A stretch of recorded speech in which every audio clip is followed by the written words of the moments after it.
Yıkıcı sondan bir önceki bölümün ardından, The Last of Us 2. sezon finali bizi geri çekilmeden aksiyonun içine atıyor. Sezon finali, Ellie'nin Sid'le Joel'in yolundan daha da ileriye götüren bir sonraki hamlelerini kesintisiz bir şekilde anlattığı için bu sefer soğuk bir açılış yok. Bazı açılardan, The Last of Us 2. sezon yeni başlamış gibi hissettiriyor. Sadece şimdi oyuncular ve riskler hakkında tam bir resme sahibiz. İkinci sezonda daha fazla bölüm olmasını dilemek kolay olurdu, ancak 3. sezonun daha erken gelmesini ummak zorundayız. Bella Ramsey yine yalnız, tüm sezon boyunca tanıdığımız Ellie'ye, en çok değer verdiği insanları Sid'le getirmenin sonuçlarıyla boğuşuyor. Pedro Pascal'ı The Last of Us 2. sezon 6. bölümde tekrar görmek harikaydı, ancak bu sezonun duygusal yumruğu oldu.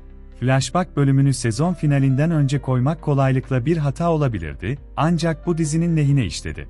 Ellie'yi tehlikeli ve sorumsuz bir bölgeye doğru takip ederken Joel'in kaybı taze ve acı verici, neden oraya gitmek zorunda olduğunu tam olarak anlıyoruz. Ellie The Last of Us 2. sezon finalinde kaybedecek ne kadar çok şey olduğunu anladı. Ramsey ve genç Mazino, The Last of Us 2. sezon finaline damgasını vuruyor ve Mazino parlama anını yaşıyor. Jesse'nin varlığı Ellie'nin önceliklerini keskin bir şekilde ortaya koyuyor ve Ellie her zaman iyi görünmüyor. Ellie'nin Tommy ile yeniden bir araya gelme ya da Abby'nin peşinden gitme fırsatına sahip olduğu an, bu sezon geçirdiği evrim hakkında her şeyi anlatıyor. Ancak, final boyunca ve tüm sezon boyunca yanlış bir varsayım altında hareket ediyordu. Ellie'nin bir parçası, bölümün son anlarına kadar, eylemlerinin kendisine ait olduğuna ve en yakınındaki insanları etkilemeyeceğine inanıyor. Isabella Merced, Ellie'nin tüm müttefiklerinin yavaş yavaş dağılması ve onu nasıl bir insan olacağına karar vermesi için yalnız bırakmasıyla 2. sezon finalinde arka planda kalıyor.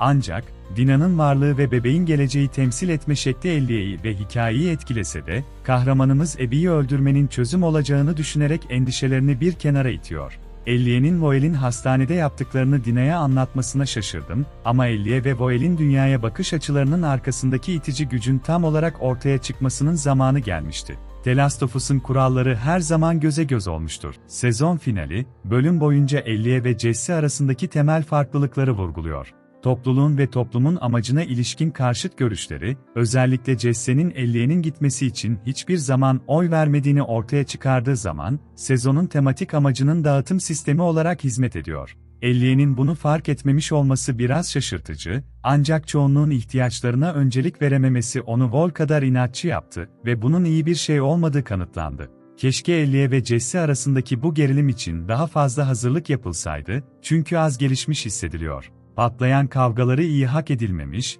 Jesse'nin kaderini daha da trajik hale getirmek için yazılmış. Ellie'nin Dina'ya dönmeden önce hamile bir kadını öldürmesindeki sembolizm de gözümden kaçmadı. The Last of Us'ın kuralları her zaman göze göz olduğu için, muhtemelen sembolizmden ziyade saf bir önsezidir. The Last of Us, Ellie'nin her şeyini kaybedebileceği bir 3. sezon hazırlıyor. Joel'in intikamını almak için yola çıktı ve kaybedecek başka bir şeyi olmadığını düşündü, ancak bu gerçeklerden daha uzak olamazdı. Kahramanlarımızın güvenli bir şekilde tiyatroya dönmesi ve belki de hepsinin kaksına geri dönüp mutlu bir şekilde yaşayacaklarına inanmak için duyduğum umutsuz arzu beni neredeyse kandırıyordu. Elbette bu asla gerçekleşmeyecekti çünkü The Last of Us bölümün en ezber bozan anını hikayenin son dakikalarına saklıyordu. Ellie'nin şansı resmen tükendi ve yıkım yolunun bedelini ödeme zamanı geldi. The Last of Us 2. sezon finali, bölümün en büyük twistini hazırlamak için son anları bekliyor. Caitlin Dever 2. sezonun büyük bölümünde eli kolu bağlı oturmuş olabilir ama 3. sezon izleyicilerin isteyebileceğinden çok daha fazla Abby vaat ediyor. Oyun oyuncularının bakış açısı Abby'ye geçtiğinde hissettiklerinden emin olduğum gibi, ben de hem meraklandım hem de biraz nefret hissettim.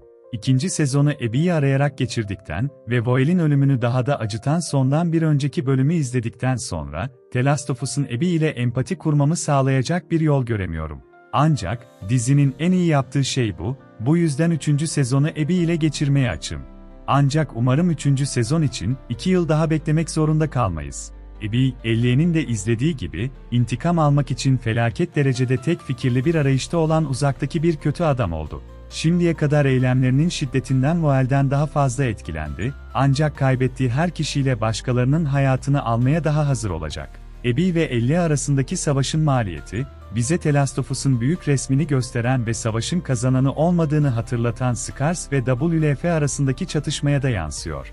The Last of Us 2. sezonun yeni bölümleri her hafta pazar günleri saat 21.00'de Maximum ve HBO kanallarında yayınlanıyor.